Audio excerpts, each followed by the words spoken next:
चलिए दोस्तों, आज बात करेंगे प्लेसेंटा की कि कहाँ पे रिपोर्ट में प्लेसेंटा लिखा जाता है, प्लेसेंटा की पोजीशन का क्या मतलब है, और अगर प्लेसेंटा नीचे की तरफ बच्चेदानी के मुंह में होता है तो क्या कॉम्प्लिकेशन हो सकते हैं। साथ ही मैं आपको बताऊंगा कई लोग के मन में जो कंफ्यूजन रहता है कि प्लेसेंटा एंटीरियर है या प्लेसेंटा पोस्टीरियर है तो क्या होगा, ये डाउट भी मैं लास्ट तक आपका क्लियर कर दूंगा। अब बात करेंगे उस लाइन की जिसके लिए आप यहाँ पे आए, यानी कि प्लेसेंटा। तो प्लेसेंटा क्या होता है, आप यहाँ पे देख सकते हैं, ये है बच्चेदानी जिसे हम यूट्रस भी बोलते हैं। और बच्चेदानी में एक टिश्यू होता है इस तरीके से अंदर, इसको बोला जाता है प्लेसेंटा। और इसका काम होता है इस नाल के थ्रू बच्चे तक खाना पहुंचाना, ऑक्सीजन पहुंचाना, और साथ ही साथ इसी नाल के थ्रू वापस से जो वेस्ट मटेरियल है उसको प्लेसेंटा तक वापस भेजना। तो आप समझिए प्लेसेंटा कितना इम्पोर्टेंट है बच्चे के खाने के लिए, बच्चे के ऑक्सीजन के लिए। दोनों ही चीजें बच्चे के विकास के लिए बहुत इम्पोर्टेंट होती हैं। और यहाँ पे इम्पोर्टेंट लाइन लिखी होती है प्लेसेंटा पोजीशन करके, मतलब प्लेसेंटा कहाँ पे है। तो अब आप यहाँ पे देख सकते हैं, ये है बच्चेदानी और ये है माँ की आगे की पेट की वॉल जहाँ पे नाभि होती है। साथ ही ये है माँ का पीछे वाला हिस्सा जिसको हम बोलते हैं स्पाइन या फिर बैक, या फिर आप इसको वर्टिब्रा भी बोल सकते हैं। अब अगर प्लेसेंटा यहाँ आगे की तरफ होता है इस वॉल पे, यानी कि पेट की तरफ, तो इसको बोला जाता है एंटीरियर प्लेसेंटा। अगर प्लेसेंटा यहाँ पीछे की तरफ होता है इस तरफ, यानी कि माँ की स्पाइन की तरफ होता है, तो इसको बोला जाता है पोस्टीरियर प्लेसेंटा। अब अगर ये जो प्लेसेंटा है इधर होता है, ऊपर की तरफ होता है बच्चेदानी में, इसको बोला जाता है फंडल प्लेसेंटा। अब एक और कंडीशन क्या हो सकती है कि भाई प्लेसेंटा यहाँ ऊपर की तरफ भी है और थोड़ी सी आगे की तरफ जा रहा है, तो इसको बोल देते हैं हम फंडो एंटीरियर, क्योंकि ऊपर भी है और आगे की तरफ भी है। सिमिलरली क्या हो सकता है कि ये ऊपर की तरफ भी है और इधर थोड़ी सी पीछे की तरफ भी जा रहा है, तो इसको क्या बोल देंगे हम, फंडो पोस्टीरियर। अब एक बात यहाँ पे ध्यान में रखिएगा, जिस तरीके से मैंने बताया कि प्लेसेंटा आगे और पीछे हो सकता है, ऊपर हो सकता है, उसी तरीके से प्लेसेंटा दाएं राइट साइड भी हो सकता है और लेफ्ट साइड भी हो सकता है, क्योंकि बच्चेदानी क्या है, एक 3D स्ट्रक्चर है, तो उसमें दाईं और बाईं साइड भी होती हैं। अब कई लोग सोशल मीडिया में बहुत सारी वीडियोस देख के कंफ्यूजन में आ जाते हैं कि भाई प्लेसेंटा एंटीरियर हो या पोस्टीरियर हो, इससे जेंडर का पता लगाया जा सकता है। इस चीज पे भी मैं आगे जाके डिटेल में आपसे बात करूंगा और आपके सारे कंफ्यूजन्स को दूर कर दूंगा। तब तक के लिए यहाँ पे समझते हैं कि इम्पोर्टेंट कंडीशन जब बोला जाता है प्लेसेंटा लो लाइंग है या फिर प्लेसेंटा प्रीविया है। इन कंडीशनों में ज्यादा ध्यान देने की जरूरत होती है क्योंकि ब्लीडिंग का रिस्क रहता है प्रेग्नेंट महिला को। चलिए समझाता हूँ डिटेल से आपको कि इसका क्या मतलब है। देखिए यहाँ पे आप देख सकते हैं प्लेसेंटा ऊपर की तरफ है।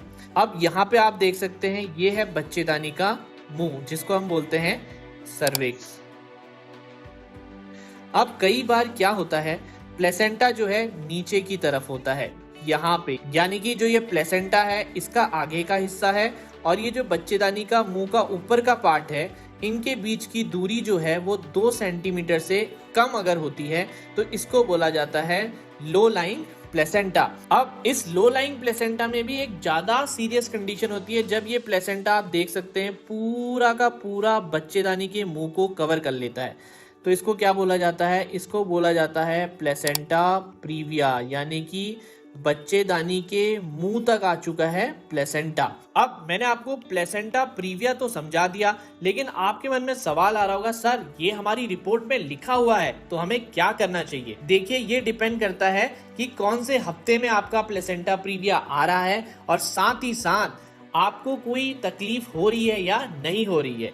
जनरली अगर आपका ये 11 हफ्ते में आता है, मान लिया 18 हफ्ते में आ रहा है या 20 हफ्ते के दौरान आ रहा है और आपको कोई तकलीफ नहीं है, तो आपको फॉलो अप पे बुलाया जाएगा, फॉलो अप अल्ट्रासाउंड करके देखा जाएगा। और कई बार देखा जाता है ये बच्चेदानी है, ये जो प्लेसेंटा नीचे की तरफ होता है ये ऊपर की तरफ चले जाता है। क्यों?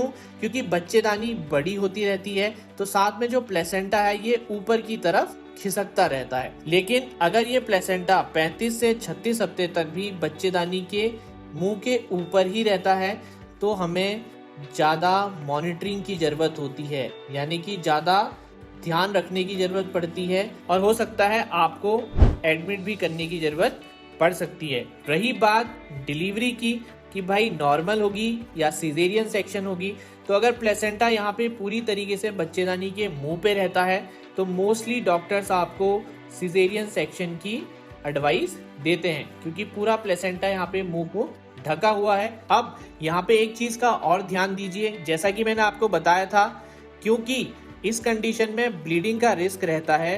अगर आपको किसी भी दौरान ब्लीडिंग होती है तो आपको डॉक्टर कुछ मेडिसिन दे सकते हैं जो ब्लीडिंग को कंट्रोल करेंगे। साथ ही साथ अगर ज़रूरत पड़ती है तो आपको एडमिट भी होना पड़ सकता है, ताकि आपकी ढंग से मॉनिटरिंग हो सके। कईयों में अगर खून की कमी होती है तो आपको खून भी चढ़ाया जाता है, ताकि आपका हीमोग्लोबिन और ब्लड की जो मात्रा है वो बॉडी में बराबर रह सके। कई बार डॉक्टर आपको रेस्ट करने की भी सलाह देते हैं, साथ ही हैवी काम को अवॉइड करने की सलाह दी जाती है और इवन कई बार लॉन्ग ट्रेवल्स को भी अवॉइड करने की सलाह दी जाती है। तो मैं आपको यही बताना चाहूंगा, अगर आपकी रिपोर्ट में प्लेसेंटा प्रीविया आता है तो अपने डॉक्टर से जरूर मिलें और उनकी जो एडवाइस है उसको ढंग से फॉलो करें। चलिए अब समझते हैं। यहाँ पे देखिए, सबसे पहले यहाँ पे LMP लिखा है, मैंने आपको बताया है पीरियड की लास्ट डेट है।